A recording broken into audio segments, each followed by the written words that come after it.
Sometimes the most broken things are the ones worth saving.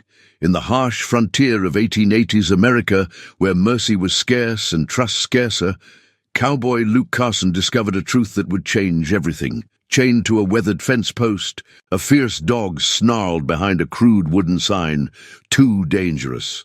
Most folks would have walked away, but Luke saw something different in those wild eyes, not just rage but pain. Against every warning, Luke made a choice that would test both spirits as bandits threatened and betrayal lurked. But what happens when the people Luke trusted most turn against him? Before we jump back in, tell us where you're tuning in from. And if this story touches you, make sure you're subscribed, because tomorrow I've saved something extra special for you. This remarkable tale of redemption and unwavering loyalty will stay with you long after the very last word. The morning sun cast long shadows across the weathered porch of Luke Carson's homestead, its golden rays catching the dust motes that danced through the dry Montana air. At 53, Luke had the kind of weathered hands that spoke of decades spent working with rope, leather, and steel, hands that had built this modest ranch from nothing more than stubborn determination and the savings from his years as a cavalry scout. His father's military compass sat on the kitchen table where he took his morning coffee, its brass surface polished smooth by countless touches over the years. The compass had guided 3 generations of Carson men through uncertain territory, and now it served as Luke's daily reminder that sometimes a man needed to trust his internal direction when the world offered no clear path forward. Luke had never married, though it wasn't for lack of opportunity. Sarah McKinnon had waited for him to return from his final scouting mission in '78. But by the time he'd made it back to Clearwater Falls, she'd already accepted Thomas Wright's proposal. He'd stood in the back of the church during their wedding, hat in hand, genuinely happy for her happiness, even as his own heart carried the quiet ache of roads not taken. The isolation suited him now, though. His ranch sat 12 miles northeast of Clearwater Falls, far enough from town that unexpected visitors were rare, close enough that he could ride in for supplies when the weather permitted. The land was harsh but honest. It gave back exactly what a man put into it, no more, no less. His small herd of cattle grazed the high meadow behind the house, and his quarter-horse Duke had grown old and comfortable in the barn that Luke had built board by board during his first winter here. Townspeople of Clearwater Falls knew Luke Carson as a man of few words and steady character. Sheriff Tom Bradley, a good 15 years younger than Luke, but wise enough to value experience, often sought his counsel on matters involving tracking or understanding the movement of unsavory characters through their territory. Mrs. Henderson, at the general store, always set aside the good coffee beans when they came in on the supply wagon, knowing Luke would pay fair price and never haggled over necessities. But Luke's deepest friendship was with Father Miguel Santos, the parish priest, who'd arrived from New Mexico 3 years prior. Despite their different paths, Luke had seen enough of war and violence to question the presence of divine mercy, while Father Miguel maintained an unshakable faith in redemption. The 2 men found common ground in their shared understanding of solitude and service. They played chess most Sunday evenings after services, their conversations meandering through philosophy and practical wisdom with the easy comfort of men who'd both seen enough of life to appreciate its quieter moments. "You've got the heart of a protector, Luke," Father Miguel had observed during one of their games, moving his knight with careful deliberation. "But you're protecting yourself from something. A man can't spend his whole life standing guard." Luke had studied the chessboard for a long moment before responding.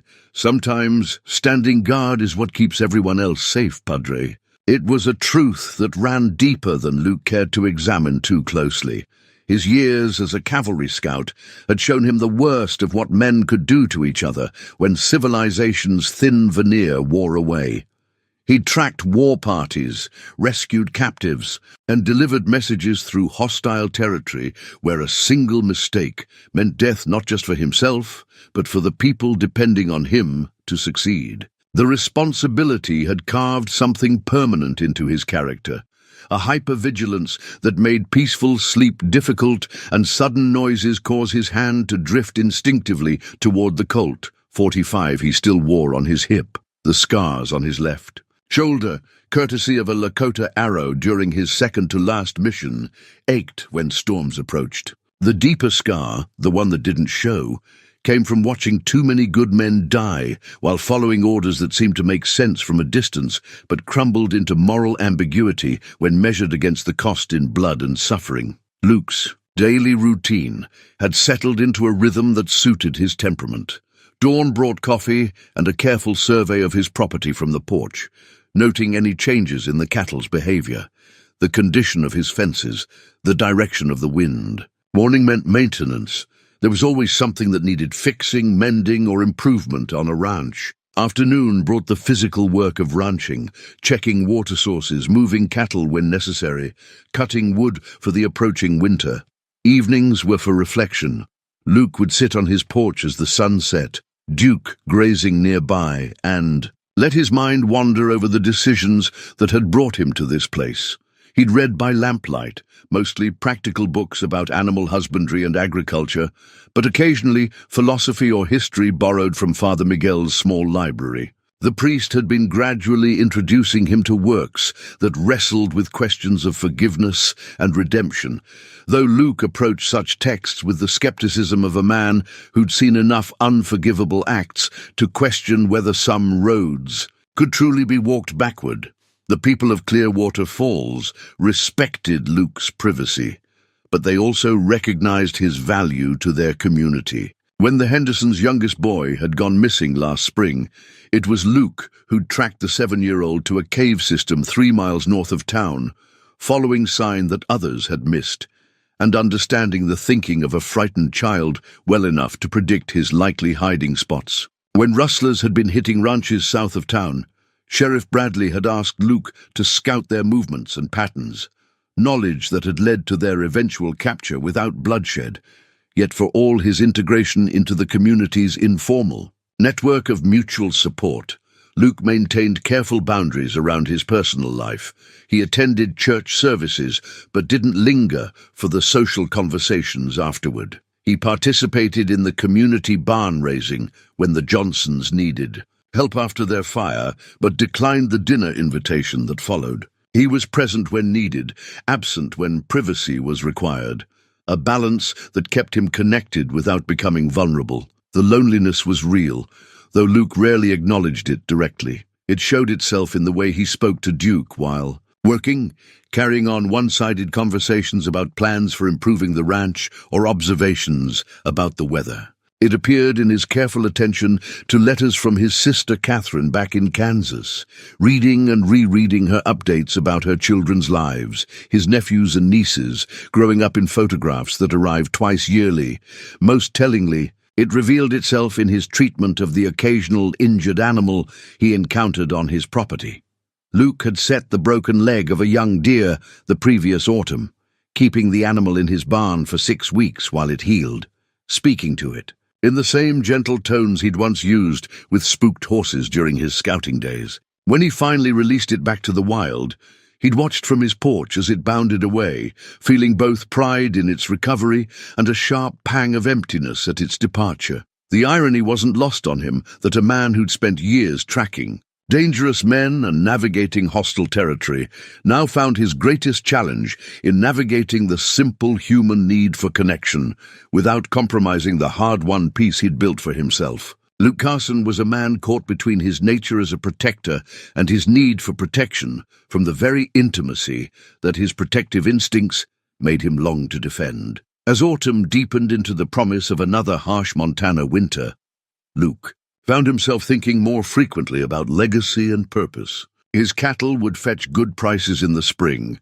His ranch was profitable in its modest way, but he sometimes wondered what mark he was leaving on the world beyond his own survival. The compass on his kitchen table had guided his father through the Mexican-American War and his grandfather through early frontier settlement, but Luke's own journey seemed to circle back on itself, protective but ultimately solitary. It was into this carefully balanced, deliberately circumscribed life, that fate would soon introduce a test that would challenge every assumption Luke had made about the costs and rewards of opening one's heart to the broken things that needed saving. The morning he would encounter the chained dog was still 2 days away, but the foundations for that fateful decision were already laid in the character of a man who understood both the necessity of protection and the terrible price of perfect safety. The heavy iron chain wrapped around the fence post had been forged by skilled hands, each link thick enough to hold a bull. Luke could see the craftsmanship even from a distance as he approached the abandoned property on the eastern edge of his land, where old Henrik Jorgensen had tried unsuccessfully to farm before giving up and moving back to Minnesota the previous spring. The chain represented more than restraint. It spoke of someone's deliberate investment in containing whatever had been secured to that weathered post. Luke had ridden out to check the fence line between his property and the Jorgensen place, planning to repair the sections where winter damage had loosened posts and scattered rails. The work was routine maintenance, the kind of solitary task that allowed his mind to wander while his hands stayed busy. Duke picked his way carefully through the sparse grass, ears forward with the alertness of a horse trained to notice changes. In familiar territory, the sound reached them first, a low, rumbling growl that seemed to emanate from the earth itself, followed by the distinctive rattle of chain against wood. Duke's ears flattened, and Luke felt the horse's muscles tense. Beneath the saddle, whatever was making that sound had been there for some time, judging by the worn circle of bare earth around the fence post and the scattered bones of small animals that hadn't been buried by the recent rains. As they crested the low rise that overlooked the abandoned homestead, Luke got his first clear view of the dog.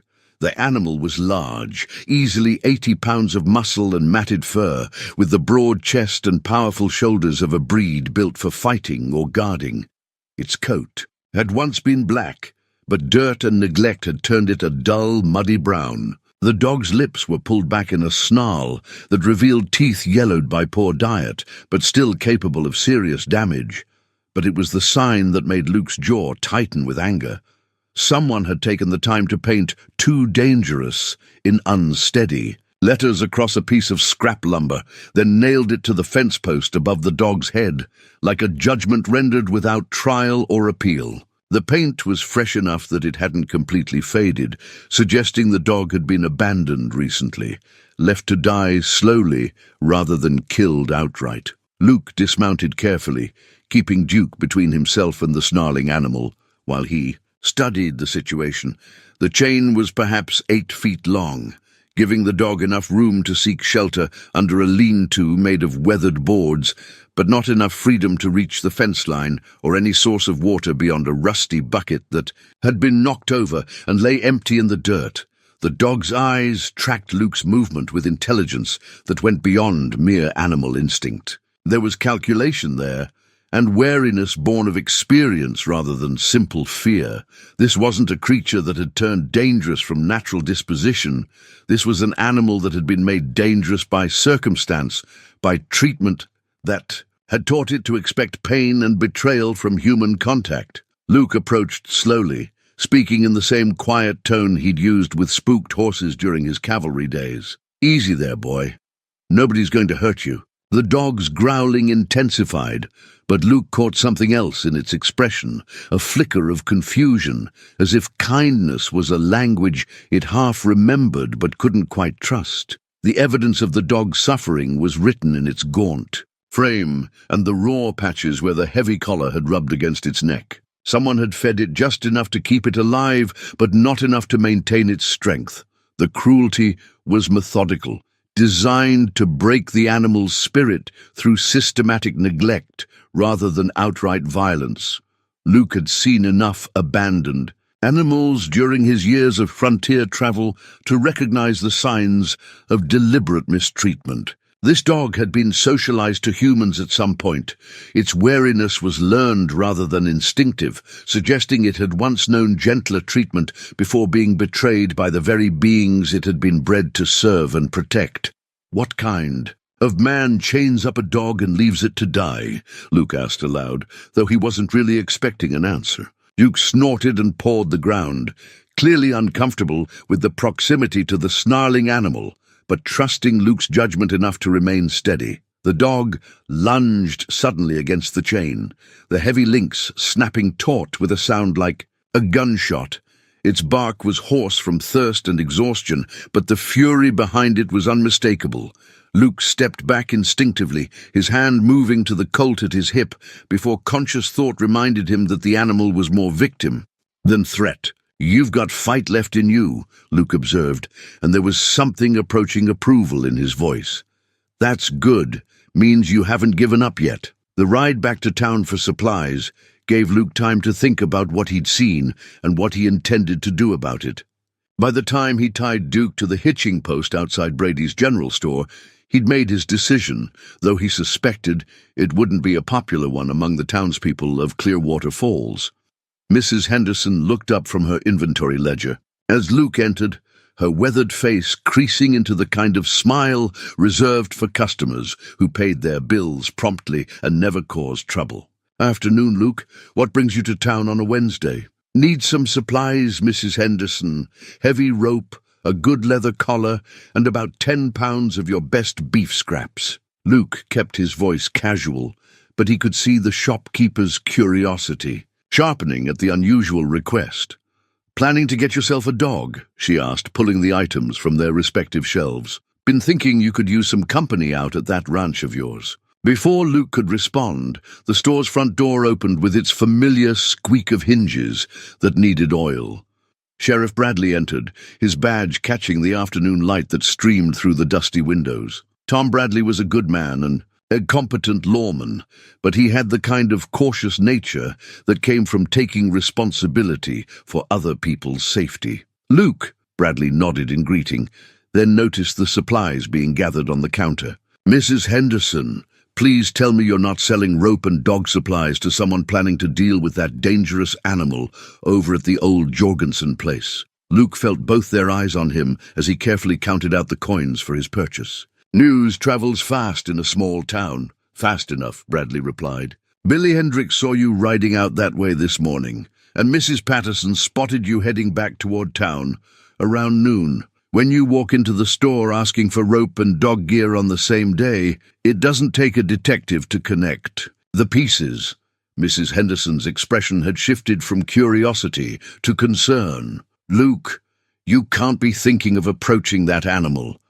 The man who left it there, Carl Brennan, rides with those rough types from the mining camps. He told Sheriff Bradley the dog had killed a man down in Colorado. Said it was too dangerous to shoot close to town on account of the ricochet risk, so he chained it up where it would die natural-like." Luke's jaw tightened. "And you believed him?" Bradley shifted uncomfortably. "Brennan's not the most reliable source, but the dog's certainly aggressive. Snarled and lunged at everyone who's ridden past since it was left there. Mrs. Patterson won't even use that road anymore, says the sound carries clear to her house and frightens the children. An animal that's been chained without water for days might have cause to be aggressive," Luke replied evenly. "Doesn't make it dangerous by nature, Luke." Bradley's voice carried the weight of official authority, tempered by genuine concern. "I'm asking you, as your friend and as the law in this county, to stay away from that animal. If you're determined to do something about the situation, I can organize a group of men to put it down humanely." Luke gathered his supplies and tucked them into his saddlebags with deliberate care. "Sheriff, I've tracked more dangerous things than one starving dog. I can take care of myself." "It's not just about you taking care of yourself," Mrs. Henderson interjected. "What happens if you get that animal loose and it wanders into town? What happens if it goes after someone's children?" The question hung in the air between them, carrying the weight of community responsibility and the kind of practical fear that kept small towns safe. Luke understood their concerns, even respected them. But he also understood something they didn't: the difference between an animal made dangerous by circumstance and one that was dangerous by nature. "I appreciate your concern," he said finally, "both of you, But that dog's not getting a fair judgment chained to a post and left to starve. He walked toward the door, then paused with his hand on the frame. Sometimes the most dangerous thing about a situation is the assumptions people make about it. The late afternoon sun slanted across the dusty main street as Luke untied Duke and prepared to ride home. Behind him, he could hear the murmur of concerned voices as Sheriff Bradley and Mrs. Henderson continued their discussion. By evening, half the town would know about his plans, and by tomorrow morning, the other half would have heard the story with embellishments. But Luke had faced community disapproval before, and he'd learned that a man's character was often defined, not by the decisions that earned approval, but by the ones that required him to act according to his conscience, despite the cost in social comfort. The worn leather glove had belonged to Luke's father, passed down along with the military compass, and a handful of other treasures that connected one generation to the next. Luke had carried it in his saddlebags for years, using it when handling barbed wire or working with particularly skittish horses. Now, as he approached the chained dog for the second time in as many days, the glove represented something more than protection. It was a bridge between his past experience with difficult animals and the challenge that snarled and paced before him. Luke had spent the previous evening preparing for this encounter with the methodical patience that had served him well during his scouting years. The beef scraps Mrs. Henderson had provided sat soaking in warm broth, softening them for teeth that had grown unaccustomed to regular meals. He'd cut the heavy rope into manageable lengths, fashioned a slipknot that could be tightened or loosened quickly, and practiced the timing he'd need to secure the dog safely once the chain was removed. The morning air carried the scent of approaching autumn as Luke rode Duke to within 50 yards of the fence post, close enough to observe the dog's behavior, but far enough away to avoid triggering its defensive instincts. The animal had heard their approach. Its ears were forward, alert, but the constant snarling of the previous day had subsided into watchful wariness. Luke dismounted and ground-tied Duke with practiced efficiency, then gathered his supplies and began walking slowly toward the dog. Each step was deliberate, calculated to appear non-threatening, while maintaining enough distance to retreat if necessary. The dog's muscles tensed as Luke drew closer, but it didn't immediately lunge against the chain. "Morning, boy," Luke spoke quietly, his voice carrying the same gentle authority he'd used with countless horses over the years. "Brought you something that might taste better than whatever you've been scrounging." He stopped at the edge of the dog's range and crouched down, making himself less imposing while keeping his hands visible. From this position, he could see the intelligence in the animal's eyes more clearly. There was calculation there, a mind working through possibilities and probabilities with the kind of strategic thinking that spoke of breeding and training, rather than simple, wild instinct. Luke placed a piece of the soaked beef on the ground, just beyond the dog's reach, then retreated several steps. The animal's nose twitched, catching the scent of real food, but its eyes never left Luke's face. Minutes passed in silence, the tension broken only by Duke's occasional snort and the distant sound of wind through dry grass. Finally, the dog stretched forward as far as the chain would allow, straining to reach the offering. When it became clear that Luke had positioned the food just beyond range, the animal's frustration erupted in a series of sharp barks that carried across the empty landscape like gunshots. "I know," Luke said calmly. "It's right there, but you can't quite get to it. Kind of like trust, isn't it? Sometimes the thing you want most is just outside your reach until you're willing to take a risk." He moved the beef closer, placing it where the dog could reach it without fully extending the chain. This time, the animal's approach was more cautious, eyes darting between the food and Luke's position as if expecting a trap or trick. When it finally grabbed the meat, it retreated immediately to the far end of its tether, wolfing down the food with desperate hunger. Luke continued this process for the better part of an hour, each offering placed slightly closer to his own position, requiring the dog to venture nearer to human contact in order to feed. The animal's wariness began to give way to pragmatic cooperation. It wanted the food, and experience was teaching it that this particular human didn't accompany feeding with violence or cruelty. By the time Luke placed the fourth piece of beef at the edge of the dog's immediate reach, the animal was willing to eat while he remained within arm's length, though its posture remained ready to flee or fight at the first sign of threat. The transformation wasn't dramatic, trust measured in inches rather than miles, but it represented a fundamental shift in the relationship between them. "That's better," Luke murmured, carefully extending his gloved hand toward the dog's muzzle. "Nobody's going to hurt you, boy, not anymore." The dog's reaction was swift and instinctive. It snapped at the approaching hand, teeth clicking against leather with enough force to have broken skin, if not for the protection. But Luke didn't flinch or retreat.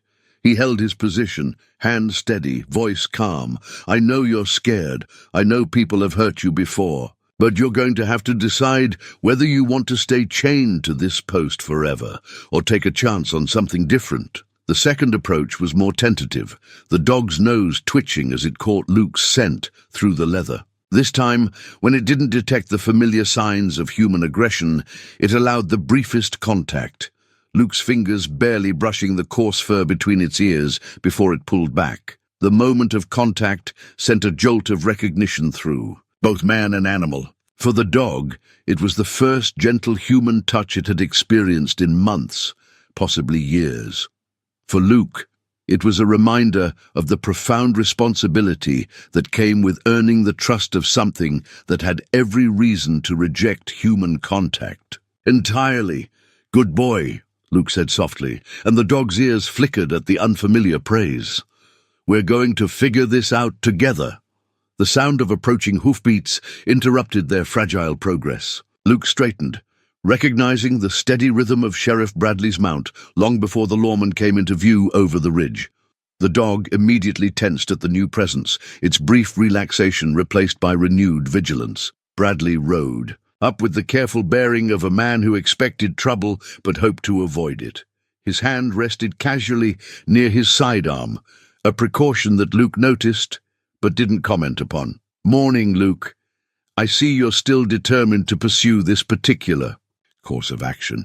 "Morning, Tom. Just feeding a hungry animal." Luke's voice remained steady, but he positioned himself slightly between the sheriff and the dog, a unconscious gesture of protection that didn't go unnoticed. "Mrs. Patterson sent her boy to fetch me. Said she heard barking and was concerned." "You might be in danger." Bradley's eyes swept over the scene, taking in the empty beef scraps scattered around the fence post, the dog's marginally calmer demeanor, and Luke's relaxed posture. "I have to admit, the animal seems less agitated than yesterday." "Hunger and thirst can make any creature desperate," Luke replied. "Feed it properly, treat it with respect, and you might be surprised by the results." Bradley dismounted and approached slowly, stopping well outside the dog's range. The animal's growling resumed at his presence, but Luke noticed it was more warning than threat, a declaration of territorial boundaries rather than murderous intent. "Luke, I need to ask you directly. What's your plan here? You can't keep riding out here indefinitely to feed a chained dog, and you sure as hell can't bring it into town." Luke pulled off his father's glove and studied the teeth marks that had scored the leather surface. Such small damage from such a desperate act. Evidence of restraint rather than viciousness. Proof that even in its fear and hunger, the dog had chosen to warn rather than wound. "My plan is to give this animal the choice it's never had before," Luke said finally. "The choice to trust or not trust, to be gentle or aggressive, to prove what it really is when it's not chained to a post and left to die." The sheriff's expression showed the kind of resignation that came from recognizing an immovable object when he encountered one. "And if you're wrong about its nature? If Carl Brennan was telling the truth about its history?" Luke looked at the dog, now lying in the shade of its makeshift shelter, but still watching both men with alert intelligence. "Then I'll deal with the consequences. But I've been wrong about a lot of things in my life, Tom. I'd rather be wrong about trusting something that deserved it than be right about condemning something that didn't." The old saddle blanket had seen Luke through countless miles of frontier territory, its wool fibers worn soft by years of faithful service beneath various horses in all kinds of weather. Now, as he spread it carefully on the ground near the chained dog's resting spot, it represented something more profound than simple comfort. It was Luke's first attempt to create a shared space where trust could take root and grow. 3 days of patient visits had yielded remarkable progress. The dog no longer lunged against its chain when Luke approached, and it had begun to anticipate his arrival. Rising from its shelter, with something that almost resembled eagerness when it heard Duke's hoofbeats in the distance. The systematic feeding routine had filled out the animal's gaunt frame slightly, and regular access to fresh water had cleared the discharge from its eyes. Luke settled onto the blanket with deliberate casualness, close enough to the dog that they shared the same patch of shade, but far enough away that neither felt threatened by the other's presence. From his saddlebags, he produced a piece of jerky and began eating it slowly, making no attempt to offer any to the dog, but ensuring that the scent of food permeated the air between them. "Been thinking about you, boy," Luke said conversationally, as if speaking to an old friend rather than a supposedly dangerous animal. "Wondering what your story is, how you ended up chained to this post like some kind of criminal." The dog's ears perked forward at the sound of Luke's voice. Over the past few days, it had begun to associate that particular tone with safety and food, though its muscles remained coiled with the readiness that spoke of hard-learned survival instincts. Luke continued eating and talking, sharing observations about the weather, the approaching winter, and the challenges of ranch life. It was a one-sided conversation, but he noticed the dog's gradual relaxation as it grew accustomed to the rhythm of human speech without the accompanying threat of violence. "You know what I think?" Luke asked, carefully extending a piece of jerky toward the dog. "I think somebody trained you once, trained you well too, judging by the way you watch for signals and respond to voice commands." As if to prove his point, Luke said, "Sit," in the same firm but gentle tone he'd used with countless horses. The dog's rear end hit the ground immediately, an automatic response that surprised them both. For a moment, man and animal stared at each other in mutual recognition, the dog realizing it had revealed the depth of its previous training. Luke understanding that he was dealing with an animal that had once known discipline and structure. "Well, I'll be," Luke murmured, genuine admiration in his voice. "Somebody did right by you once, didn't they?" The dog's tail gave the slightest wag, barely perceptible, but unmistakably there.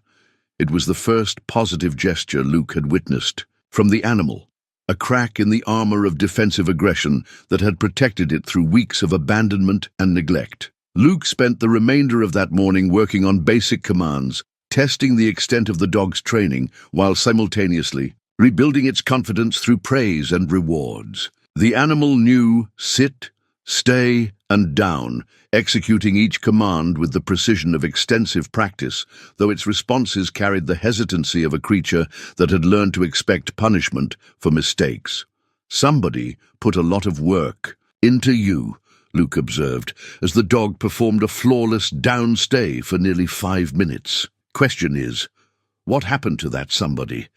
And how did you end up with Carl Brennan?" The answer to that question arrived sooner than Luke anticipated, in the form of hoofbeats approaching from the direction of town. But these weren't the measured cadence of Sheriff Bradley's patrol horse. These were the harder, more urgent sounds of riders pushing their mounts to cover ground quickly. Luke rose from the blanket, his hand instinctively checking the colt at his hip as 4 men crested the ridge and rode toward the abandoned homestead. He recognized Carl Brennan immediately, a lean, weathered man with the kind of eyes that seemed to catalog weaknesses in everything they looked upon. The 3 men with him had the rough appearance of mining camp laborers, the type who supplemented their income with whatever opportunities presented themselves, legal or otherwise. The dog's transformation was immediate and dramatic. The relaxed animal that had been performing commands moments earlier erupted into a snarling, lunging fury, straining against its chain with such violence that Luke worried it might injure itself. The hatred in its eyes was unmistakable. This wasn't generalized fear of strangers, but specific recognition of a particular threat. "Well, well," Brennan called out as he approached, staying carefully outside the dog's range. "Heard tell you were out here trying to tame my old dog, Carson. Thought you might have more sense than that." Luke stepped forward, positioning himself between Brennan and the animal. "Your dog? Funny way of caring for something you own, chaining it to a post without food or water." Brennan's laugh held no humor. "That dog killed a man down in Colorado Springs, tore out his throat while he was sleeping in his bedroll. Only reason I didn't put a bullet in it right then was I figured it might be useful for guarding claims and such, but it's too unpredictable, too mean. Finally decided the best thing was to let it die natural-like." "Natural-like," Luke repeated, his voice flat with disgust. "You mean let it starve to death slowly, instead of having the courage to put it down cleanly?" One of Brennan's companions, a heavy-set man with scarred knuckles and predator's eyes, shifted in his saddle. "Maybe the old man's got feelings for the beast, Carl. Maybe he thinks he can make a pet out of a killer." The dog's fury intensified at the sound of the man's voice, and Luke noticed something that chilled him. The animal recognized this man too. Whatever had happened to turn a well-trained dog into a supposedly vicious killer, these men had been part of it. "Here's what's going to happen, Carson," Brennan continued, his tone taking on the false reasonableness that dangerous men used when they wanted to appear civilized. "You're going to walk away from this animal and leave it be. It's mine, legally. Speaking, and I'll dispose of it as I see fit." Luke's response was quiet, but carried the kind of authority that made horses stand still and men think twice about their next words. "And here's what's actually going to happen, Brennan. You're going to ride away from here and leave this animal alone. If I see you or your friends near this dog again, we're going to have a different kind of conversation." The tension stretched between the two groups like a wire pulled to its breaking point. Luke was outnumbered 4-1, but his reputation as a former cavalry scout carried weight in this part of Montana. More importantly, he had positioned himself with the tactical advantage of cover behind the fence post and the high ground of moral authority. Brennan's eyes narrowed as he calculated odds and consequences. After a long moment, he wheeled his horse around. "This isn't over, Carson. That dog's got blood on its teeth, and sooner or later it's going to taste more." As the four men rode away, Luke remained standing guard until their dust had settled beyond the horizon. Only then did he turn back to the dog, which had collapsed in exhaustion from its violent struggle against the chain. "They hurt you, didn't they, boy?" Luke asked softly, kneeling beside the panting animal.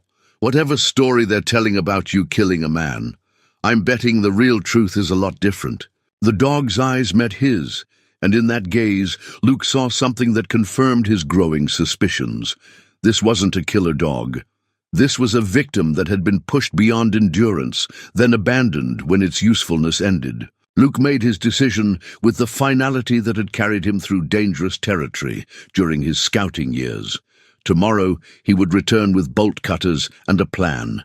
The dog was coming home with him, whatever the consequences. That evening, he sat on his own porch, cleaning his father's old Colt .45 and thinking about the conversation he would need to have with Sheriff Bradley. Some battles chose you rather than the other way around, and Luke Carson had just discovered that saving one abandoned dog might require him to confront more than he'd bargained for. The heavy bolt cutters had belonged to the railroad crew that built the spur line through Clearwater Falls 5 years earlier, left behind when the work was finished and forgotten in the back corner of Murphy's blacksmith shop until Luke purchased them for twice their original cost. Now, as he hefted their weight and tested their grip on the thick iron chain, they represented more than simple tools.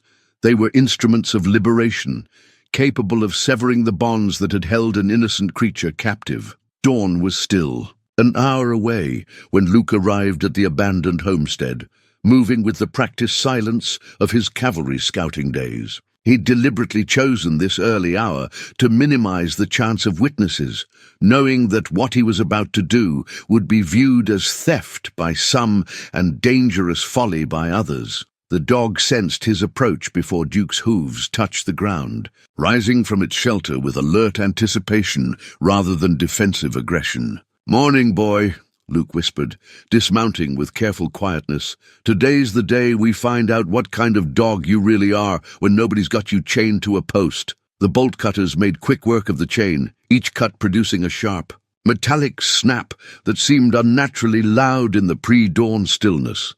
The dog watched with intelligent eyes as link after link fell away, until only the heavy collar remained around its neck, a leather and metal reminder of captivity that Luke decided could wait until the animal felt safer in its new surroundings. The moment of freedom was anticlimactic. Instead of bounding away or attacking, the dog simply stood there, looking confused by the absence of the familiar resistance that had defined its world for weeks. Luke had prepared for various possibilities.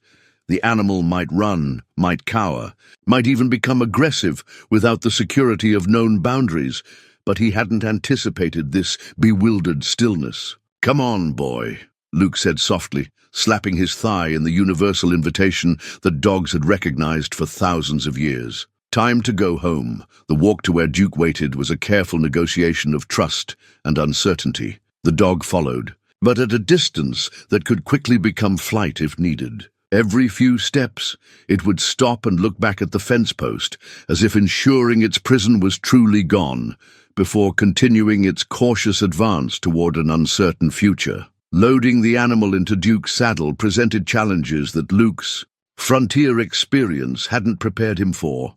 The dog was too large and too weak from its ordeal to jump up on its own, but too distrustful to accept being lifted. The compromise they worked out involved Luke dismounting and walking alongside Duke while the dog followed, a procession that turned the normal 20-minute ride into an hour-long journey of patient progress. The sun was well up by the time they'd reached Luke's ranch, painting the modest homestead in shades of gold that made it seem more welcoming than usual. The dog's behavior changed as they approached the buildings. Its posture shifted from wary following to active investigation, nose twitching as it catalogued the scents of horses, cattle, and the accumulated markers of human habitation that spelled safety to domesticated animals. Luke had prepared a space in the barn, sectioning off a corner stall with loose boards that would contain the dog without making it feel trapped. Fresh straw covered the ground, a water bucket sat within easy reach, and the whole area was positioned to catch the morning sun while remaining protected from weather. "This is yours," Luke explained, opening the makeshift gate and stepping aside to let the dog explore. "Nobody's going to chain you up, nobody's going to hurt you, and you'll get fed regular whether you earn it or not." The dog's investigation of its new quarters was thorough and methodical. It sniffed every corner, tested the straw with cautious paws, and checked the security of the walls with the kind of attention that spoke of previous experience with confinement. Finally, apparently satisfied that this prison could be exited at will, it settled into the straw with a deep sigh that seemed to release weeks of accumulated tension. Luke spent the morning working within sight of the barn, repairing harness, leather and maintaining equipment while keeping one eye on his new guest. The dog dozed fitfully, starting awake at every sound, but gradually relaxing as it learned the rhythm of ranch life. The lowing of cattle, Duke's occasional whinny from the corral, the familiar creaks and settles of buildings adjusting to changing temperatures. The first real test came when Luke approached with the dog's midday meal. He'd prepared a mixture of beef scraps and cornmeal, calculating that the animal's shrunken stomach would need gentle reintroduction to regular feeding. The dog's response was encouraging. It approached the food bowl with eagerness but not desperation, eating steadily but without the frantic gulping that spoke of starvation. "Getting your strength back," Luke observed with satisfaction. "Give it a week or two of regular meals, and you'll be a different animal entirely." The afternoon brought visitors in the form of Father Miguel, riding his gentle mare with the unhurried pace of a man who had nowhere urgent to be. The priest's arrival triggered the dog's first display of protective instinct, a low growl that carried warning rather than threat, establishing boundaries without escalating to aggression. "So this is the famous, dangerous dog," Father Miguel said, dismounting with the careful movements of a man who spent more time with books than horses. "He doesn't look particularly ferocious from here." Luke emerged from the barn, positioning himself where both men could see he had the situation under control. "Appearances can be deceiving, Padre, but so can reputations." "Indeed they can." Father Miguel's eyes held the kind of gentle wisdom that came from hearing confessions and counseling troubled souls. "Sheriff Bradley stopped by the rectory this morning. He's concerned about your safety, but more concerned about the questions people are starting to ask." "What kind of questions?" "The kind that suggests some folks think you're making a mistake that could endanger others. Carl Brennan's been talking around town, telling stories about what that dog supposedly did in Colorado."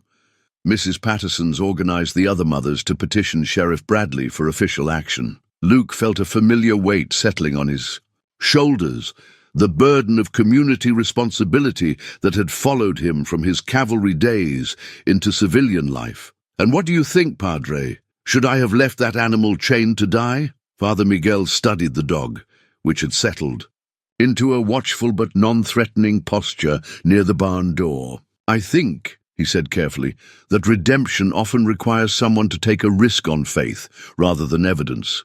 But I also think that faith without wisdom can endanger innocent people." "Meaning what exactly?"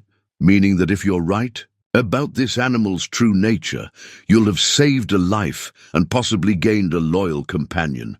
But if you're wrong, if Carl Brennan's stories have any truth to them, then the consequences could be severe for more than just yourself." Luke nodded, understanding the weight of what the priest was telling him without agreeing with it. "Sometimes a man has to choose between being safe and being right, Padre. I've been safe long enough." As Father Miguel prepared to leave, he paused, with one foot in his stirrup. "Luke, I want you to know that whatever happens, I believe your intentions are good. But good intentions don't always protect us from bad outcomes. Be careful, my friend, and be prepared for the possibility that this situation may test more than just your judgment about one animal." That evening, as Luke sat on his porch watching the dog explore the boundaries of its new freedom, he reflected on the priest's words. The animal showed no signs of viciousness. It investigated the ranch with curiosity rather than aggression, gave the cattle a respectful distance, and seemed most content when it could see Luke while maintaining its own space. But Luke also understood that he'd set events in motion that would require resolution beyond his ability to control. Carl Brennan wasn't the type of man to accept defiance quietly, and the community's fears would only grow with time if nothing happened to address them. The dog settled near the porch as darkness fell, close enough for protection but far enough for independence. In the fading light, Luke could see intelligence and gratitude in its eyes, qualities that seemed incompatible with the savage killer of Brennan's stories. Tomorrow would bring new challenges, but tonight, two solitary creatures had found companionship in shared understanding of what it meant to be judged by others' fears rather than one's own actions. 2 weeks had passed since the incident with Rex's injured paw, and Luke had begun to notice subtle changes in the dog's behavior that gave him cautious hope. Rex no longer retreated to the farthest corner of his shelter when Luke approached, and his eating had become more relaxed, less hurried, as if he was beginning to believe that food would continue to be available. But it was the townspeople who were becoming more difficult to manage than the dog. The first sign of organized opposition came when Luke rode into Cedar Falls for supplies and found a small crowd gathered outside Tom Bradley's general store. The conversation stopped abruptly when he dismounted, and Luke could feel the weight of disapproving stares as he made his way up the wooden steps. "Luke," Tom greeted him with obvious discomfort. "We need to talk." Inside the store, Tom's usual friendly demeanor was replaced by the careful tone of someone delivering unwelcome news. "There's been talk, Luke. Concerns about what you're doing out there with that animal." "What kind of concerns?" The kind that come from people who are worried about their family's safety, Tom replied, avoiding Luke's eyes. Jake Hayes has been telling folks that the dog nearly broke free from its restraints last week, said it was snapping and snarling like it wanted to tear someone apart. Luke felt a familiar stirring of anger at the distortion of facts, but he kept his voice level. Rex was frightened because he'd injured himself. Any animal in pain might react defensively, but he was never close to breaking free, and he certainly wasn't trying to attack anyone. Rex. Tom's eyebrows rose. You've given it a name now. The question carried implications that Luke didn't like, as if naming the dog somehow proved that his judgment had been compromised by sentiment. His name is Rex. It was burned into the collar he was wearing when I found him. Tom nodded slowly, but Luke could see that the distinction didn't matter to him. The point is, people are scared, Luke. Mary Sullivan's been asking what happens. If that thing gets loose and comes into town, Dr. Hammond's been getting questions about treating injuries from wild animal attacks. Luke spent the next hour making his purchases and listening to variations of the same concerns from different people. The consensus seemed to be that while his intentions were admirable, he was taking unacceptable risks with other people's safety. Several folks suggested that the most humane thing would be to put Rex out of his misery, rather than prolonging what everyone assumed must be a miserable existence. The ride back to the line shack gave Luke time to think about the townspeople's fears and his own growing sense of isolation.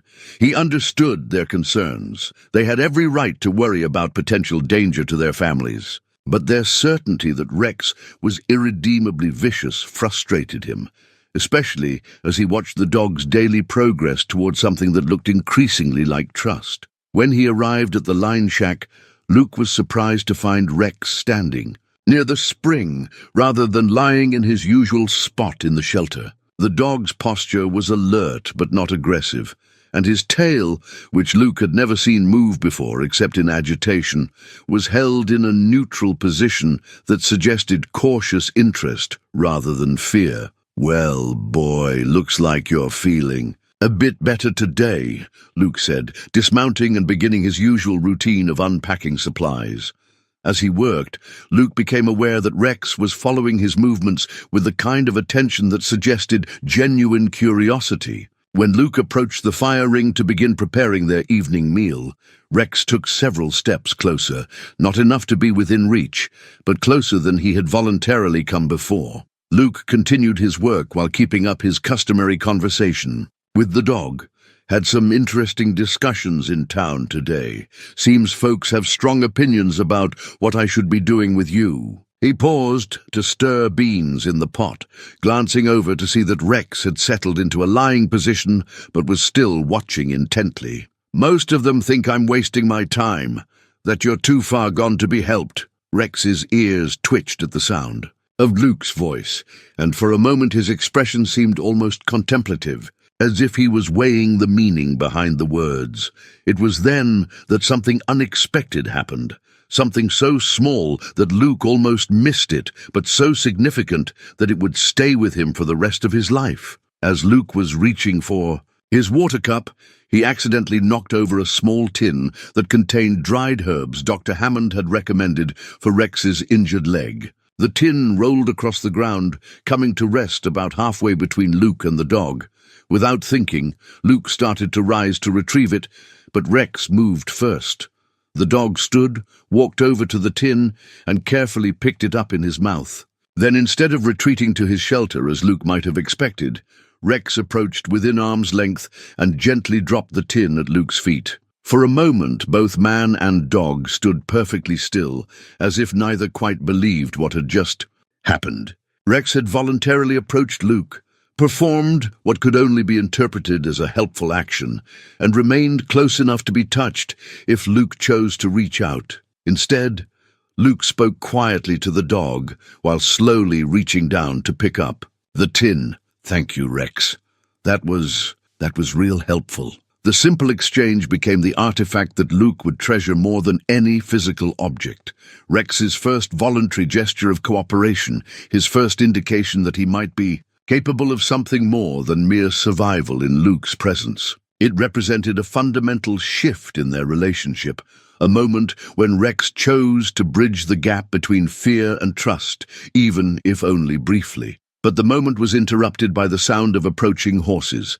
3 riders were coming up the trail toward the line shack, and Luke recognized them immediately. Samuel Hayes and his 2 sons, all wearing the grim expressions of men who had come to deliver an ultimatum. "Luke," Samuel said without dismounting, "we need to settle this business about the dog once and for all." Rex had immediately retreated to his shelter at the sound of unfamiliar voices, but he remained visible, watching the newcomers with obvious wariness. "What business is that, Samuel?" "The business of you keeping a dangerous animal in territory where it could threaten innocent people. Jake's been telling folks about what he saw here last week, that dog nearly breaking free, acting like it wanted to kill someone." Luke felt his jaw tighten. "Jake wasn't here last week. He doesn't know what he's talking about." "Maybe not," Samuel conceded. "But the fact remains that you're keeping an animal that's been marked dangerous, and people have a right to be concerned about their safety." Jake spoke up from behind his father. "The way I see it, Luke's got 2 choices. He can take that dog somewhere far away from here, or we can solve the problem ourselves." The threat was clear, and Luke felt his hand instinctively move toward the pistol at his hip, but he caught himself, recognizing that violence would only prove the townspeople's point about dangerous creatures. "Rex isn't going anywhere," Luke said quietly, "and neither am I. We're not bothering anyone out here, and we're not planning to." Samuel Hayes studied Luke's face for a long moment, then glanced toward the shelter where Rex waited. "That animal's got you fooled, Luke. I hope, for everyone's sake, that you figure out the truth before it's too late." As the 3 riders departed, Luke realized that his conflict was no longer just about helping an injured dog. He was facing the same kind of judgment that Rex had faced, being condemned as dangerous based on fear rather than evidence, being marked for elimination by people who were convinced they knew the truth without bothering to learn the facts. That evening, as he sat by the fire reading Samuel Morrison's notebook by lamplight, Luke found a passage that seemed to speak directly to his situation.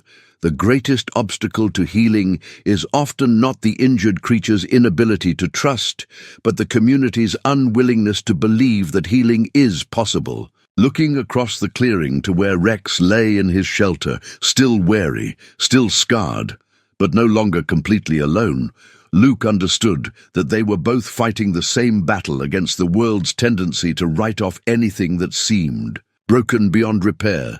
The difference was that Rex had someone willing to fight that battle alongside him. Luke had chosen to stand alone, but he was beginning to realize that sometimes standing alone was exactly what courage looked like. The discovery came by accident, as the most important discoveries often do. Luke had been following Rex during one of the dog's increasingly frequent explorations around the line shack, curious about the route the animal seemed to favor during his morning walks. Rex had been off the lead rope for 3 days now, a development that had surprised Luke with its naturalness, as if both of them had simply understood that the rope was no longer necessary. Now, watching Rex move with obvious purpose toward a cluster of cottonwoods about a quarter-mile from their camp, Luke found himself wondering if the dog was following some scent or memory that predated their time together. Rex moved differently on these walks, not with the cautious uncertainty he showed around the line shack, but with the confident stride of an animal returning to familiar territory. The cottonwoods marked the edge of what had once been a small homestead. Luke could see the remains of a foundation where a house had stood, now nothing more than scattered stones and the ghostly outline of rooms carved into the prairie grass. A few yards away, the collapsed remains of a barn suggested that this had been a working ranch, though not a large one. Rex went directly to a spot near the house foundation and lay down, his posture alert but peaceful in a way that Luke had never seen before. The dog's behavior was so different from his usual wariness that Luke felt compelled to examine the area more closely. What he found, half hidden by tall grass and partially obscured by a fallen timber from the barn, was a grave marker. Not the elaborate headstone that might mark a plot in a town cemetery, but the kind of simple wooden cross that frontier families erected when they had to bury their own. Luke knelt beside the marker and brushed away the accumulated dirt and debris, until he could read the weathered inscription burned into the crosspiece: Thomas Fletcher, beloved husband and father, 1847-1883, died defending his home. Below the inscription, in smaller letters that had been added later in a different hand, his faithful dog Rex keeps watch still. Luke sat back on his heels, feeling pieces of a puzzle suddenly rearranging themselves in his mind. This wasn't just any abandoned homestead. This was Rex's home, the place where he had lived before whatever had happened to turn him from a beloved family pet into something people marked as too dangerous. "You were guarding his grave," Luke said aloud, looking at Rex with new understanding. "That's what you were doing when they found you. Not attacking people for meanness, but protecting what was left of your family." Rex's ears pricked forward at the sound of Luke's voice, and for the first time since Luke had known him, the dog's tail moved in what could unmistakably be called a wag. Not the frantic motion of excitement, but the slow, deliberate movement of an animal, acknowledging that he had been understood. Luke spent the next hour exploring the ruins of the Fletcher homestead, and with each discovery, his understanding of Rex's story deepened. Scattered around the property were the remains of what had obviously been a violent confrontation: splintered wood that bore the marks of bullets, scorched earth where buildings had been set ablaze, and the kinds of debris that spoke of a raid, rather than a simple abandonment. In what had been the barn, Luke found the twisted remains of what appeared to have been a strong box blown apart by dynamite or gunpowder. Near it lay the scattered remnants of what might once have been important papers, deeds, letters, or bank documents that someone had been very interested in finding. The pattern was familiar to anyone who had lived through the lawless years following the Civil War, when bands of raiders had swept through isolated settlements, killing families and looting whatever they could find. The Fletcher place had clearly been hit by such a group, and Thomas Fletcher had died trying to defend his home and family. But the second grave marker, smaller and partially hidden behind a stand of wild roses, completed the picture in a way that made Luke's throat tighten with emotion. Sarah Fletcher and baby son, 1848-1883, together in heaven. Rex had been the sole survivor of a family massacre, left alone to guard the graves of the people he had loved. When well-meaning neighbors or travelers had found him weeks or months later, half-starved and fiercely protective of the burial site, they had misinterpreted his loyalty as dangerous aggression, the crude warning sign that had marked Rex as too dangerous represented one of the cruelest ironies Luke had ever encountered: a faithful dog condemned for the very devotion that made him admirable. Rex's apparent viciousness had been grief and loyalty twisted by starvation and trauma into something that looked like murderous intent. Luke found himself thinking of his father's writings about the war, about men who had been driven to extremes by circumstances beyond their control, who had been judged harshly by people who had never faced such tests themselves. "Context," his father had written, "is everything when trying to understand human behavior. What looks like evil from a distance often reveals itself as desperation when examined up close."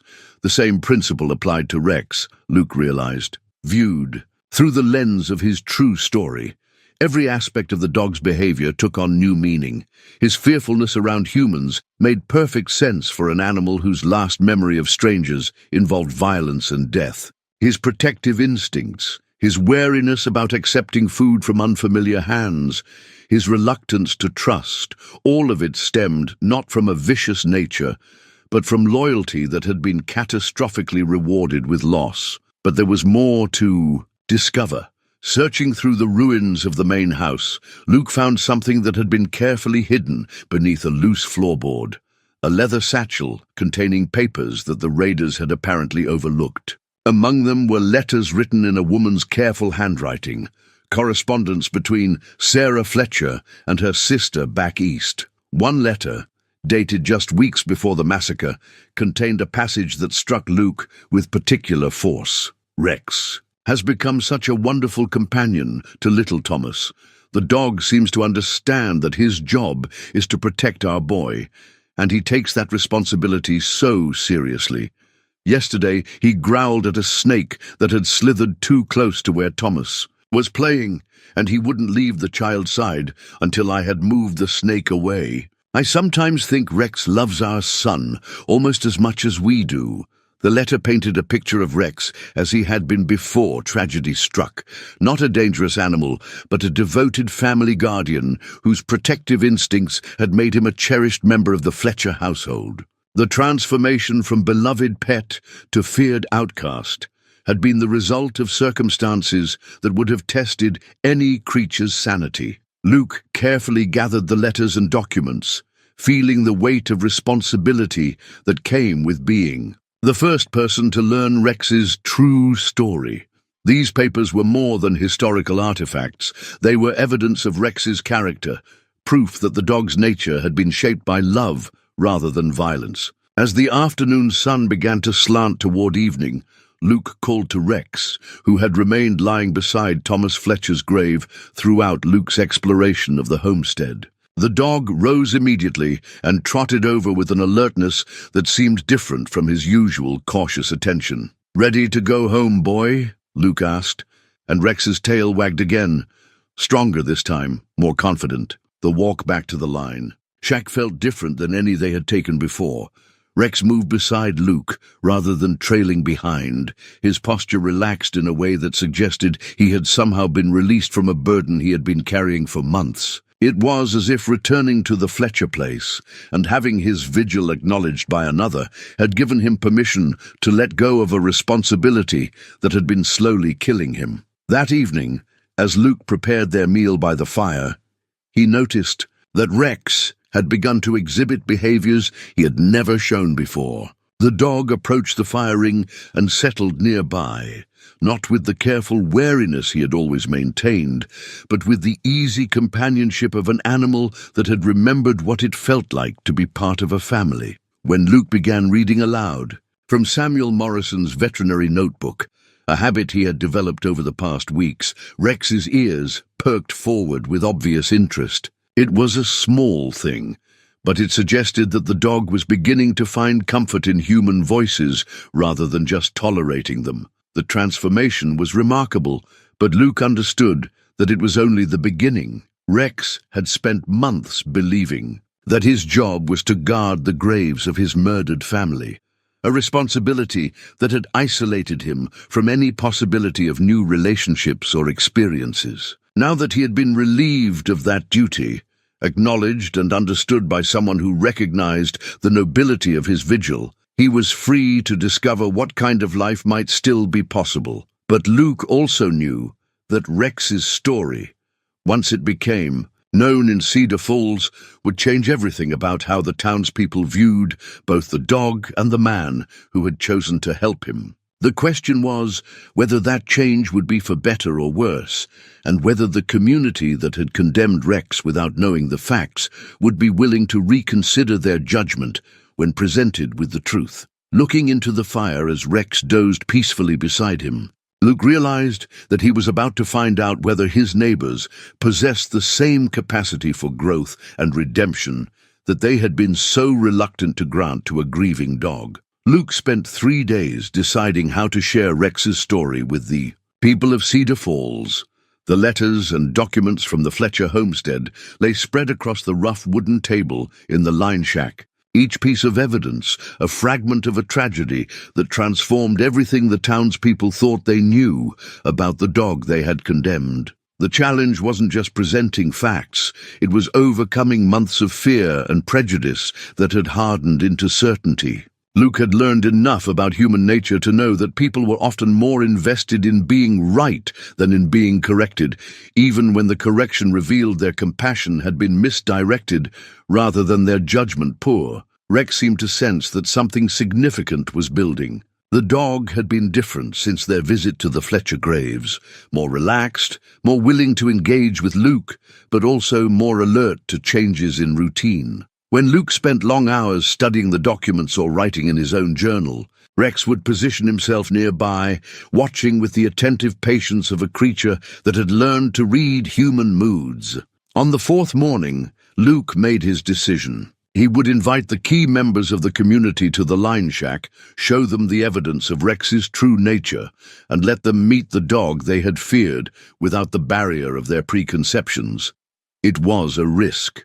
If Rex reacted badly to strangers in his territory, it could confirm their worst fears rather than dispelling them. But Luke had come to believe that truth, presented honestly and completely, had a better chance of changing minds than arguments based on faith alone. His first step was to create a comprehensive account of Rex's story, combining the evidence from the Fletcher homestead with his own observations of the dog's behavior and recovery. Using his father's old journal as a template, Luke wrote carefully and thoroughly, documenting not just the facts of what had happened to the Fletcher family, but the psychological impact it would have had on their surviving dog. The document he produced became something more than a simple report.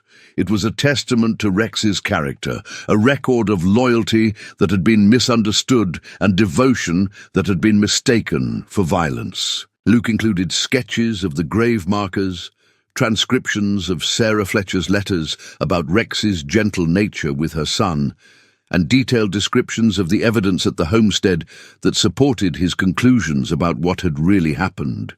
But creating the document was only the first challenge. The second was deciding whom to invite to hear Rex's story and in what order. Luke understood that the success or failure of his effort would depend largely on getting the right people to see the truth first, those whose opinions carried weight in the community and who possessed the intellectual honesty to change their minds when presented with compelling evidence. Dr. Elizabeth Hammond was his first choice. Her medical training had given her experience in diagnosing conditions based on symptoms, and her general reputation for fairness meant that her opinion would influence others. Margaret Morrison was another obvious candidate.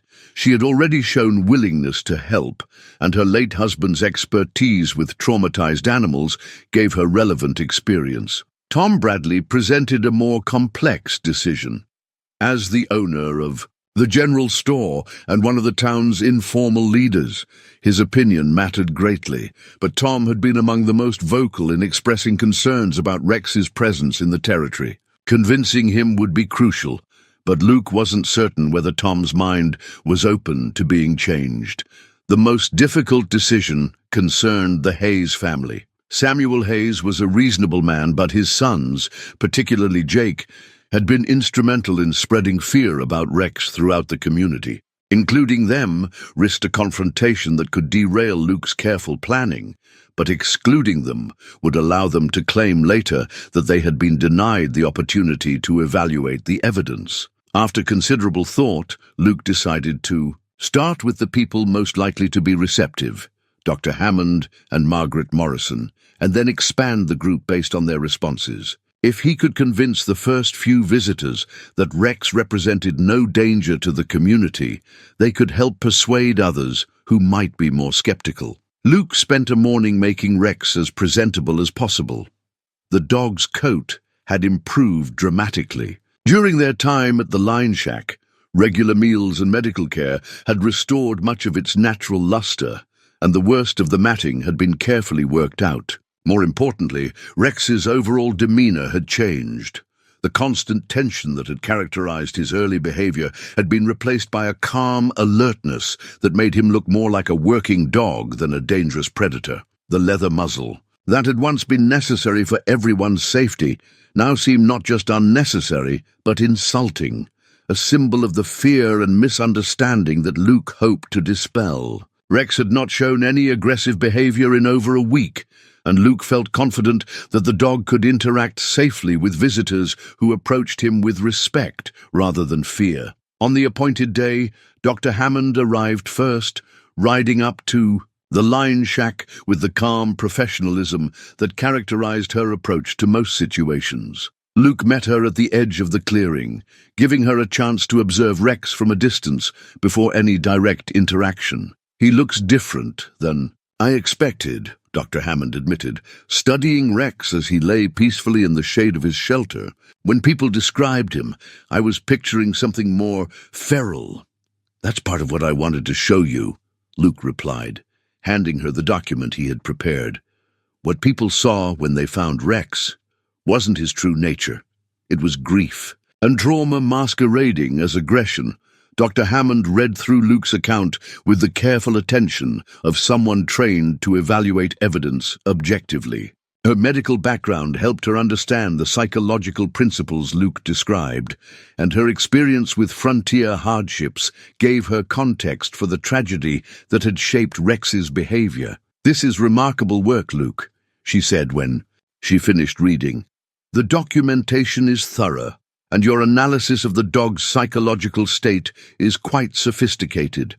But the real test will be whether Rex can demonstrate that he's recovered enough to interact safely with strangers."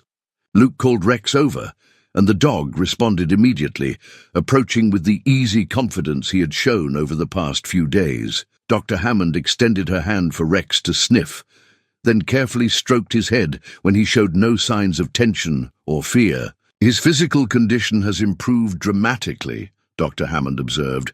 "The coat is healthy, the eyes are clear, and his overall demeanor suggests good nutrition and regular care. More importantly, his behavior around strangers seems completely different from what was described to me." Margaret Morrison arrived an hour later, and her reaction to Rex was even more positive than Dr. Hammond's.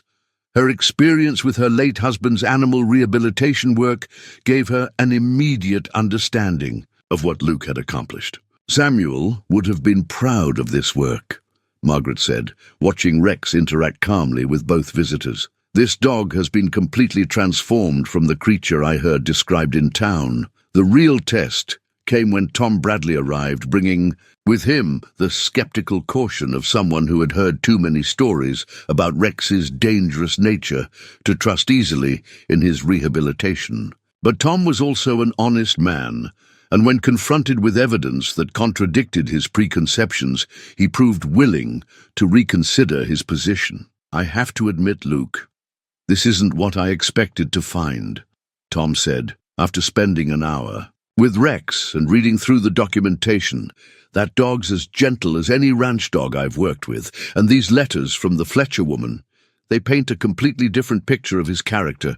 By the end of the afternoon, Luke had achieved more than he had dared to hope. All three visitors had been convinced not only that Rex posed no danger to the community, but that he represented an example of loyalty and devotion that deserved to be celebrated rather than feared. But even as Luke felt encouraged by their responses, he knew that the real challenge still lay ahead.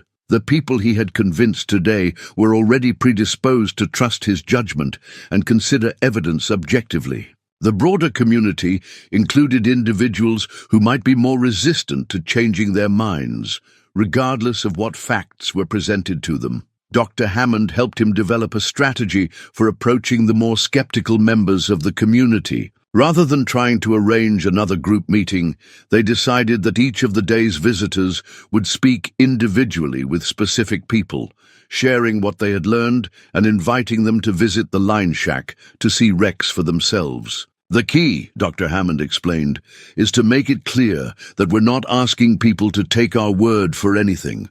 We're inviting them to evaluate the evidence and reach their own conclusions. People are more likely to accept a truth they feel they've discovered themselves." Margaret Morrison agreed to speak with the other ranchers in the area, many of whom would understand the principles of animal behavior and rehabilitation that Luke had applied with Rex. Tom Bradley would approach the merchants and townspeople, who looked to him for leadership on practical matters. But Luke knew that the ultimate test would come when the Hayes family learned about his discoveries. Samuel Hayes was a reasonable man, but his sons had invested considerable pride in their assessment of Rex as irredeemably dangerous. Convincing them to reconsider would require not just evidence, but a willingness on their part to admit they had been wrong about something they had spoken about with great certainty. As his visitors prepared to leave, Luke felt a mixture of hope and apprehension about what the next few days would bring. Rex's true story was about to become public knowledge, and with it would come a reckoning, not just about one dog's fate, but about the community's willingness to choose understanding over fear, compassion over convenience. That evening, as Luke sat by the fire with Rex resting peacefully beside him, he found himself thinking about his father's writings on courage. Physical bravery, his father had observed, was often easier than moral courage. It was simpler to face an enemy with a gun than to face a community with the truth they didn't want to hear. Tomorrow would reveal whether Cedar Falls possessed the collective wisdom to acknowledge that they had condemned an innocent creature, and whether they were capable of the grace that would allow them to celebrate Rex's true nature instead of clinging to their misconceptions about his character. The fire crackled in the growing darkness, and Rex sighed contentedly as he settled deeper into sleep. For tonight, at least, there was peace between man and dog, and the hope that tomorrow might bring the same peace between Rex and the world that had judged him so harshly. The confrontation came sooner than Luke had expected, and in a way that transformed his careful plans into desperate improvisation. He was returning from the spring with water buckets when he heard the sound of multiple horses approaching the line shack at a pace that suggested urgency rather than a social visit. 6 riders emerged from the morning heat shimmer, the entire Hayes family, plus 2 men Luke recognized as neighbors who had been vocal in their opposition to Rex's presence in the territory. They rode with the grim purpose of a delegation that had come to settle matters once and for all. Rex sensed the tension immediately. The dog rose from his resting spot and moved closer to Luke, not with the cowering fear he had once shown around strangers, but with the alert readiness of an animal prepared to defend his territory if necessary. "Luke Carson," Samuel Hayes called out as the group approached. "We need to talk." Luke set down the water buckets and walked forward to meet them, conscious that Rex was following a few steps behind. "I'm listening, Samuel. Word is you've been showing that dog to people, trying to convince them it's safe. My boys tell me you've got Tom Bradley and some others believing your animal isn't dangerous anymore." Samuel's expression was grave but not hostile. He seemed more concerned than angry, but good intentions and wishful thinking don't change facts. Jake Hayes spurred his horse a step closer, his young face set in the stubborn lines of someone who had been contradicted and didn't like it. "People in town are starting to think maybe they were wrong about that dog, but we know better, don't we, Luke? We've seen what that thing is really like when it's cornered." Luke felt his temper rising at the deliberate distortion, but he forced himself to remain calm. "What you saw, Jake, was an injured animal that was scared and in pain. That's not the same thing as vicious, is that right?" One of the neighbors, a rancher named Willis Carter, spoke up from behind the Hayes men. "Because I heard from Jake that the dog nearly broke free and went after him personally. Sounds pretty vicious to me." Luke looked directly at Jake Hayes, seeing the young man's eyes shift away from his steady gaze. "Jake, you want to tell these men the truth about what happened that day, or are you going to let them make decisions based on a story you know isn't accurate?" Jake's face flushed red, but his father spoke before he could respond. "The point isn't what happened then, Luke. The point is what could happen tomorrow or next week. You can't guarantee that dog won't hurt someone, and the rest of us shouldn't have to live with that risk." "You're right, Samuel," Luke replied. "I can't guarantee anything, but I can show you evidence of what Rex really is, if you're willing to look at it with an open mind." Luke walked to his saddlebags and pulled out the leather satchel containing the Fletcher family documents. "This dog you're so afraid of isn't dangerous. He's a hero, and I can prove it." Over the next several minutes, Luke laid out Rex's story, with the same methodical care he had used with Dr. Hammond and the others. He showed them Sarah Fletcher's letters describing Rex's gentle nature with her child, explained the evidence at the homestead that revealed the family's tragic end, and described how Rex's apparent aggression had actually been grief-stricken loyalty to his murdered family. The men listened in silence, some with obvious skepticism, others with growing surprise as the true scope of the tragedy became clear. When Luke finished, Samuel Hayes studied the documents for a long moment before speaking. "This is a sad story, Luke, and if it's true, I feel sorry for what this dog went through. But that doesn't change the fact that trauma can break an animal's mind just like it breaks a man's. Sometimes the kindest thing is to admit when something can't be fixed." "But he is fixed," Luke insisted.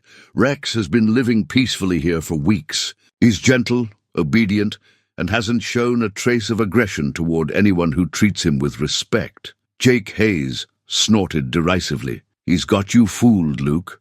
But that doesn't mean he's safe around normal people. What happens when some kid wanders up to him?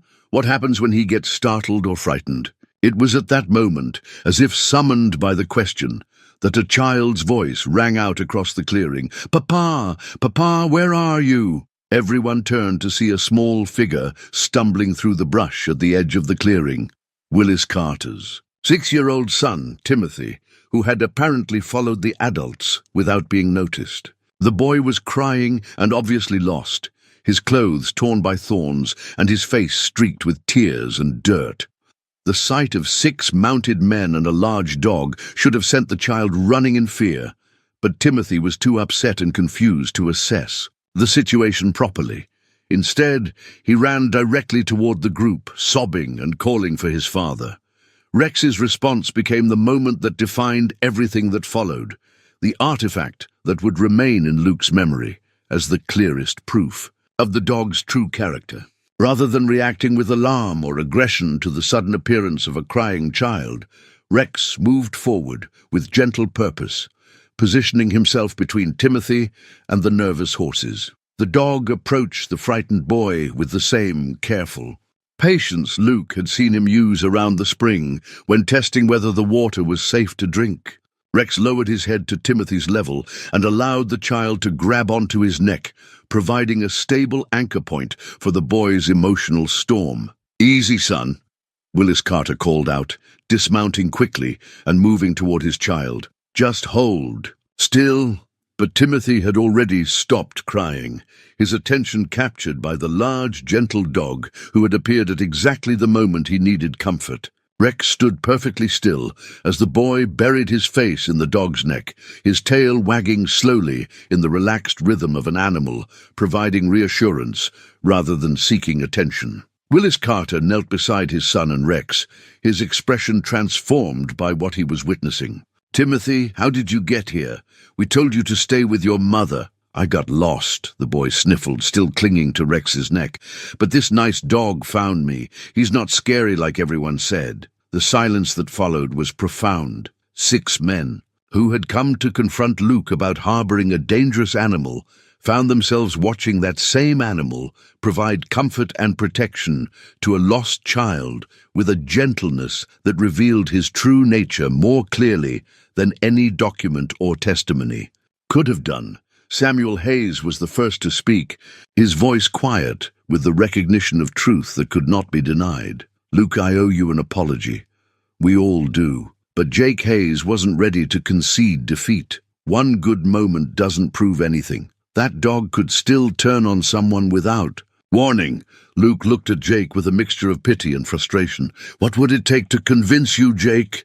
What evidence would be enough to change your mind?" Jake's jaw tightened with the stubborn pride of someone who had staked his reputation on being right about something that was proving to be wrong. "Nothing you could show me would make me trust that animal around my family." It was Willis Carter who ended the standoff, speaking with the absolute authority of a father whose child had been helped rather than harmed by the dog everyone had feared. "Jake, I don't know what your problem is with this dog, but I know what I just saw. Rex here treated my boy better than some people would have. If Luke says he's safe, that's good enough for me." As the group prepared to leave, Luke realized that the confrontation had accomplished more than his careful planning ever could have. Rex had proven his character not through Luke's arguments or documentation, but through his own actions when faced with an unexpected test of his nature.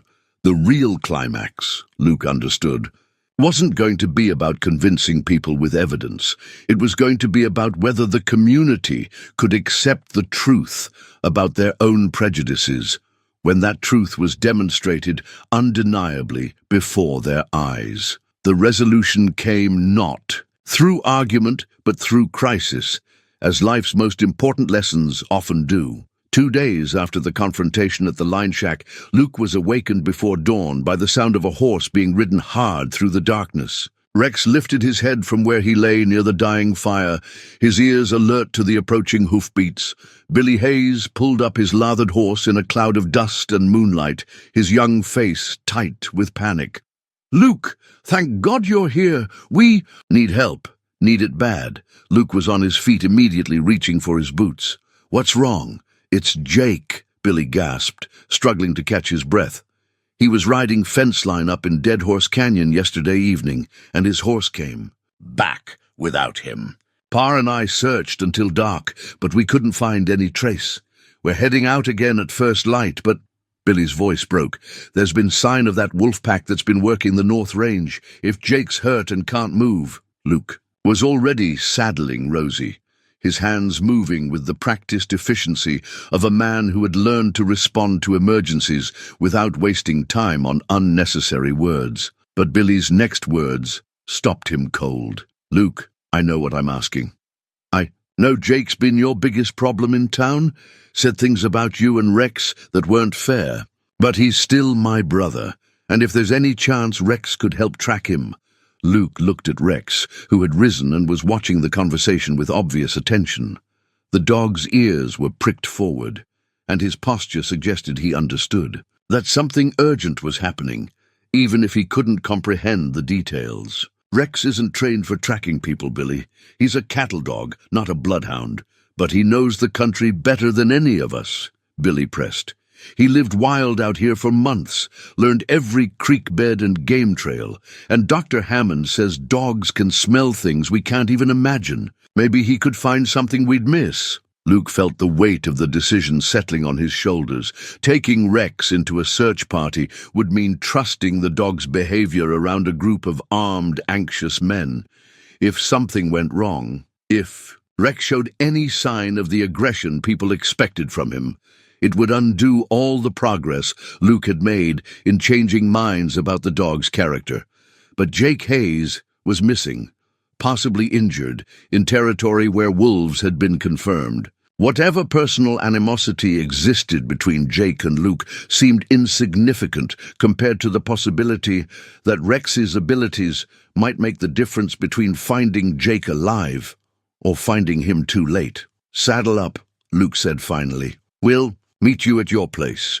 The ride to the Hayes Ranch took 20 minutes through country that Luke had never seen Rex navigate at speed. The dog ran alongside Rosie with an endurance and sure-footedness that spoke of his months surviving in the wilderness. More importantly, Rex seemed to understand the urgency of their mission, maintaining pace without complaint despite the demanding terrain. At the ranch, they joined a search party that included Samuel Hayes, 3 neighboring ranchers, and Dr. Hammond, who had brought medical supplies in case Jake was found injured. The group's reaction to Rex's presence was mixed. Some nodded acknowledgement, others watched the dog warily, but no one objected to including him in the search. Samuel Hayes took charge with the calm authority of a man who had organized searches before. Dead Horse Canyon runs for about 3 miles, with half a dozen side ravines where a man could fall and not be visible from the main trail. "We'll spread out in pairs, work our way up from the mouth of the canyon." Luke and Rex were paired with Dr. Hammond, a decision that Luke suspected Samuel had made deliberately to ensure that the most objective member of the group could observe Rex's behavior during the search. The canyon earned its name honestly. It was a narrow, treacherous passage between high rock walls, with loose scree and hidden drop-offs that made it dangerous for horses even in good light. They had been searching for less than an hour when Rex suddenly stopped, his head raised and nostrils working as he tested the air. "He's caught something," Luke said quietly, dismounting to examine Rex's behavior more closely. Rex moved forward slowly, nose to the ground, following a scent trail that was invisible to human senses. His movements were deliberate and focused, the behavior of a working dog rather than a pet. Luke followed on foot, leading Rosie and calling back to Dr. Hammond to alert the other searchers. The trail led to a narrow ravine that branched off from the main canyon, exactly the kind of hidden danger Samuel Hayes had warned about. At the bottom, barely visible in the pre-dawn darkness, lay Jake Hayes, unconscious and bleeding from a head wound where he had apparently struck a rock during his fall. "Jake!"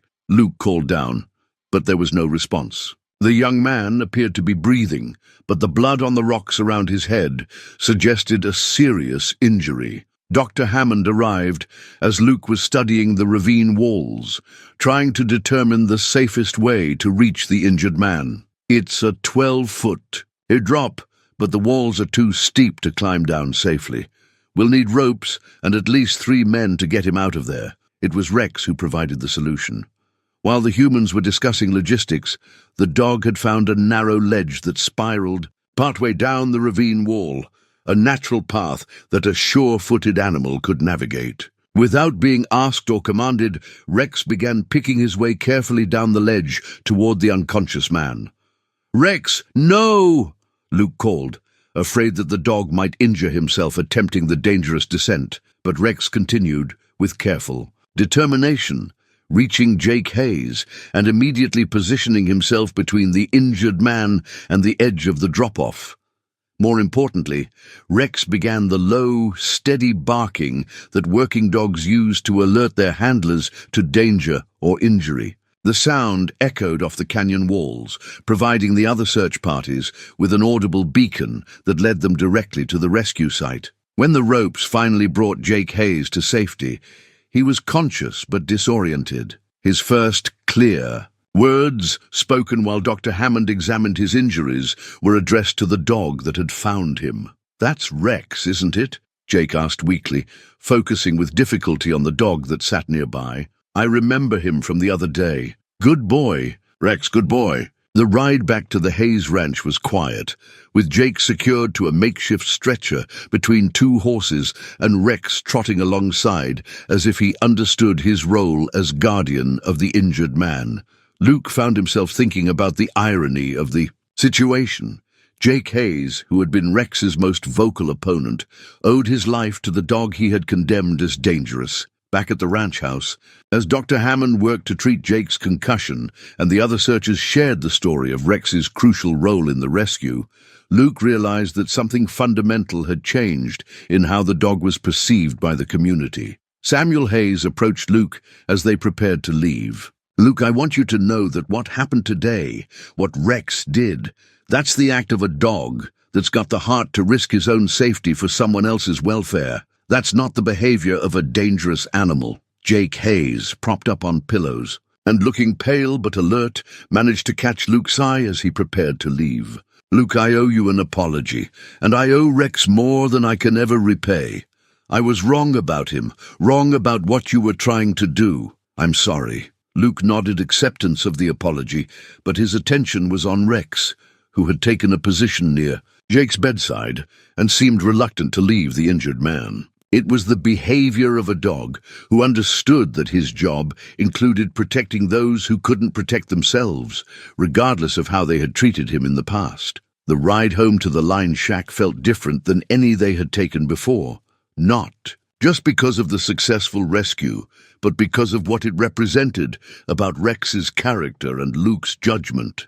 The dog that had once been marked as too dangerous had proven himself to be exactly the opposite when faced with a real test of his nature. As they settled by their fire that evening, Luke realized that the true climax of their story hadn't been about convincing anyone of Rex's worth. It had been about Rex demonstrating that worth through actions that spoke louder than any argument or evidence ever could. 3 months later, Luke stood on the front porch of the small house that Margaret Morrison had helped him build on the edge of her property, watching Rex play with a litter of barn kittens that had adopted the big dog as their unlikely guardian. The scene would have been impossible to imagine during those first difficult days at the line shack, when Rex's every movement had been governed by fear and suspicion. The transformation in the dog was remarkable, but perhaps more remarkable was the transformation in the community's understanding of what they had almost lost through their own prejudice and fear. Rex had become something of a local hero after his role in finding Jake Hayes, and children who had once been warned to stay away from the dangerous dog now sought him out for the gentle companionship he offered so readily. Dr. Hammond had been particularly interested in documenting Rex's recovery, both for her own understanding of animal psychology and as a case study that might help other communities avoid similar mistakes in the future. Rex's story, she had written in her medical journal, demonstrates that our assumptions about damaged creatures, whether human or animal, often say more about our own limitations than about their potential for healing. The morning mail brought a letter that Luke had been expecting but still felt nervous about opening. The territorial government had been investigating the massacre at the Fletcher homestead, following up on the evidence Luke had discovered, and they had promised to send word when their inquiry was complete. Luke opened the letter carefully, conscious that Rex had stopped his play with the kittens and was watching with the attentive curiosity he always showed when Luke received correspondence. The dog had learned to associate letters with changes in routine, and his intelligence continued to surprise Luke with its depth and complexity. The letter confirmed what Luke had suspected.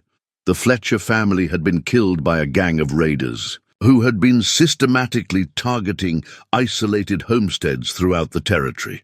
The gang had eventually been captured and executed, but not before they had destroyed several families and left survivors like Rex to cope with trauma that no one had understood at the time. More significantly, the territorial government was establishing a fund to provide care for animals orphaned by criminal activity, using Rex's story as an example of how patience and understanding could reclaim lives that might otherwise be lost. Luke's documentation of Rex's recovery had played a crucial role in convincing officials that such efforts were worthwhile. "Well, boy," Luke said, folding the letter and looking at Rex, "looks like your story is going to help other animals who find themselves in similar situations. That's quite a legacy for a dog who was once considered too dangerous to live." Rex's tail wagged at the sound of Luke's voice, but his attention was caught by the approach of a familiar horse and rider. Margaret Morrison was returning from town, her saddlebags heavy with supplies and her expression carrying the satisfied look of someone who had accomplished everything on her list. "Any word from the territorial government?" she asked as she dismounted.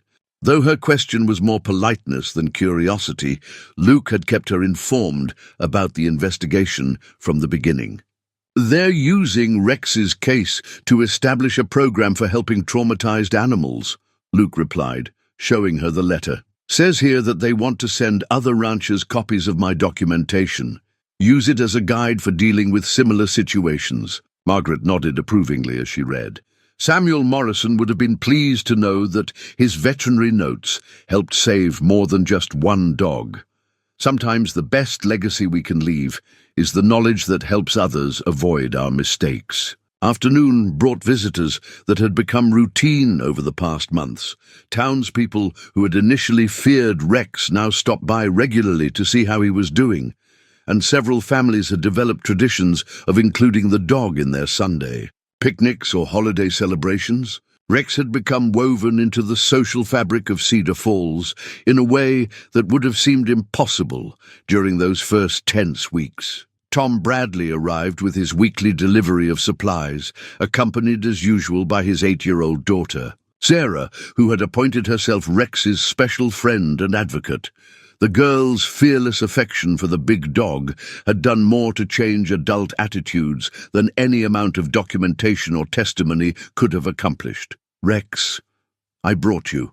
"Something?" Sarah announced, pulling a carefully wrapped package from her father's wagon. Inside was a new leather collar, handcrafted by the town's harness maker, and decorated with brass fittings that caught the afternoon sunlight. Luke helped Sarah put the collar on Rex, noting how the dog stood perfectly still during the process, accepting the attention with the patient dignity that had become his trademark. The old collar, the one that had borne the burned inscription of his name and connected him to his tragic past, had been retired to a place of honor in Luke's personal belongings, a reminder of how far they had both traveled. As the sun began to set, painting the prairie in shades of gold and amber, Luke found himself thinking about the passage in his father's journal that had guided him through the most difficult parts of Rex's rehabilitation. A man's character isn't measured by how he treats those who can help him, but by how he treats those who can't. Rex had been unable to help himself when Luke found him, traumatized, abandoned, condemned by people who had judged him without understanding his story. But in choosing to help Rex anyway, Luke had discovered something about his own character that had changed how he saw himself and his place in the world. The job with Margaret Morrison had become more than just employment. It had become a partnership that allowed Luke to use his skills with animals to help other creatures that needed second chances. Word had spread throughout the territory about the man who had saved the dangerous dog, and Luke found himself consulted regularly about difficult cases involving traumatized or misunderstood animals. Rex had proven to be not just a companion, but a partner in this work.